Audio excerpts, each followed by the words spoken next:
마피아 패밀리 이런 비판받고 있는 중앙선관위의 신임 선관위원 후보자를 검증하는 인사청문회가 오늘 국회에서 있었습니다. 시작부터 여야간 공방이 붙었는데요. 바로 만나보시죠.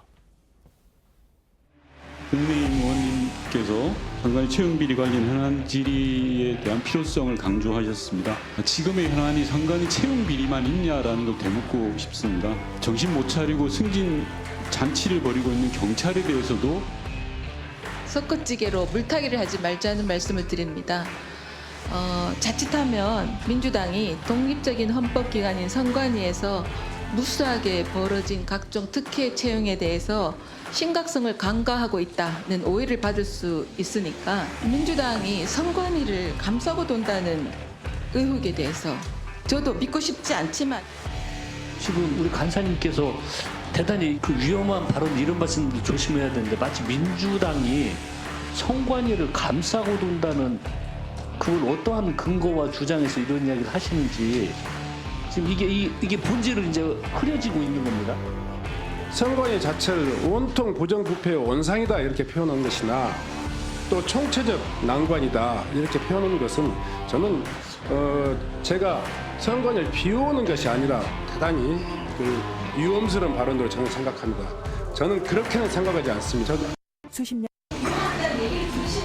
무슨 놈의 비호예요? 민주당이 지금 선관위를 비호하는 거냐 이런 논란인데 아니 근데 신정원 위원장이 이렇게 말했어요. 선관위를 보고 총체적 난국이라고 부를 수 없다. 총체적 난국 아닙니까? 맞습니다. 제가 만약에 저 현장에 있으면 저 이상의 것을 얘기할 수 있을 것 같습니다.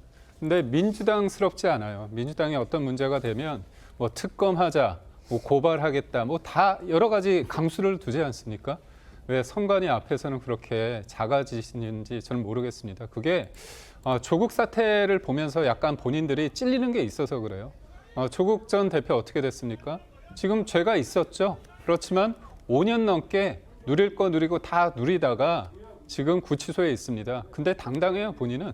조국의 함성이라는 책까지 쓰고서 본인은 굉장히 핍박받고 있는 척하고 있습니다. 그러다 보니까 이게 제2의 조국 사태라고 많은 사람들이 그러지 않습니까? 사람들이 분노하는 지점은 뭐냐? 첫 번째, 병역 비리, 입시 비리, 채용 비리 이겁니다. 예. 가장 기본적으로 내가 노력한 게 부정당하는 거야. 나의 인생과 삶에 나의 노력이 헛되게 되고 있는 겁니다. 이게 가장 근본적인 질문입니다. 그런데 가족 회사라고 그런 거 아닙니까? 그리고 채용이 있을 때마다 매번 한 번도 예외 없이 있었고 아니 저도 이제 기자 생활을 한 20년 가까이 했지만 예. 사건 기자하면서 이렇게 속된 말로 문제가 있는 집단은 없습니다. 그런데 헌재가 문제가 있으니까 감사원이 직무 감사를 하겠다고 하는데 이걸 못하게 한 거 아닙니까? 이게 정상인가요? 법을 어떻게 해석하느냐도 어떻게 보면 본인들의 재량일 수 있는데 지금의 헌재가 그리고 지금의 민주당이 선관위를 비호 이상으로 전하고 있다고 봅니다. 예. 국민의 눈높이에서 정치를 생각하시는 게 맞다고 봅니다. 예. 지금 선관위를 왜 총체적 난국이라고 부르지 못하는지 저도 이해할 수 없습니다. 국민의힘은요. 어제 서면으로 사과문 낸 노태학 선관위원장이 직접 나와야 한다.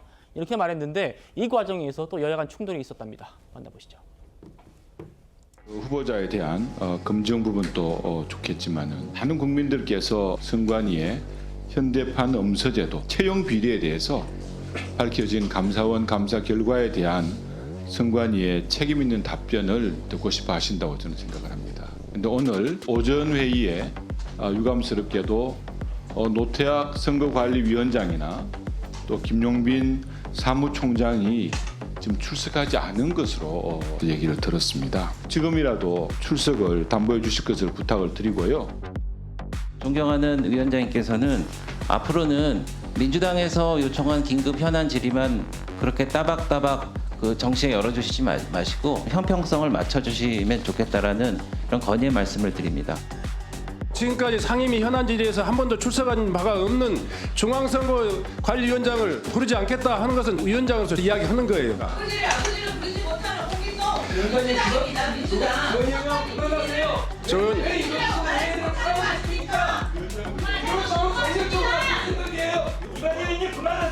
2시에 지금 예정돼 있다니까요. 2시에 자,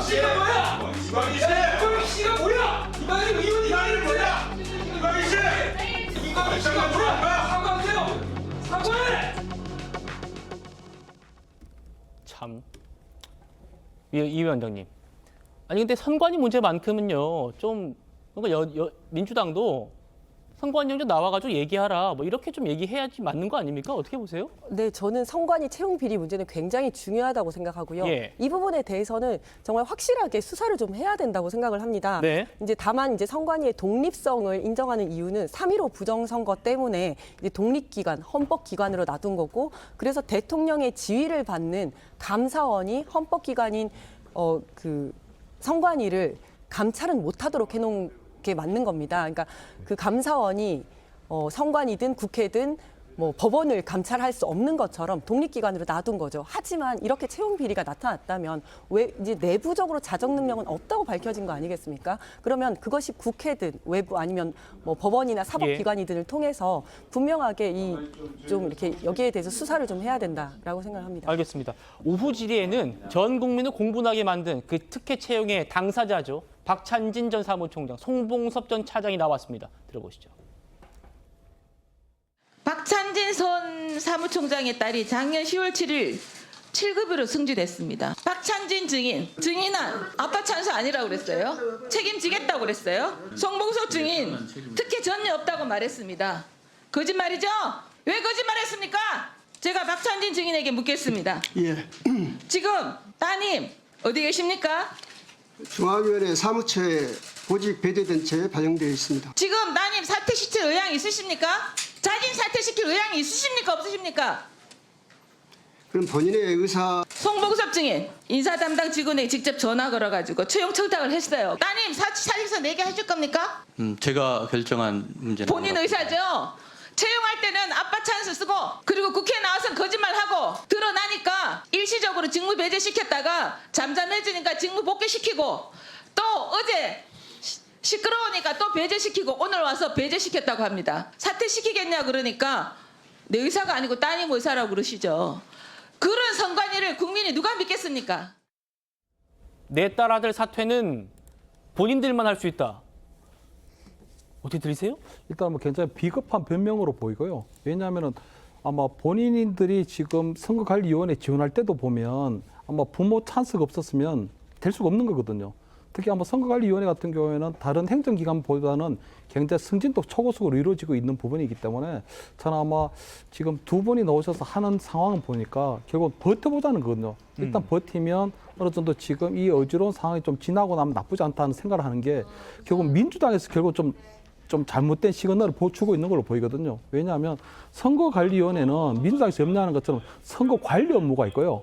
그리고 선관위 내부의 어떤 행정이라든가 인사행정에 대한 부분이 있는데 이 인사행정에 있어서 대규모 채용 비리가 발견된 거기 때문에 이 부분들을 구분해서 얼마든지 제도적인 개혁을 할 수 있는데도 불구하고 저는 민주당에서 지금 이렇게 어떤 선관위 감사기라기보다 저는 선관위 눈치보기라고 보이는 게 결국은 이재명 대표 3월 26일 날 어쨌든 공직선거법 위반으로 허위사실 유포로 처벌을 받는 이제 선고를 받아야 되는 상황이기 때문에 나름대로 선관위 눈치를 보는 게 하나 있는 것 같고요. 두 번째는 지금 만약에 탄핵이 인용되면 조기 대선이 치러질 수 있다. 그럼 조기 대선에서 결국은 선거관리위원회의 어떤 역할이라든가 이런 부분들이 굉장히 중요하기 때문에 그런 차원에서 선관위의 어떤 눈치 보기를 하고 있는 게 아닌가 이렇게 보입니다.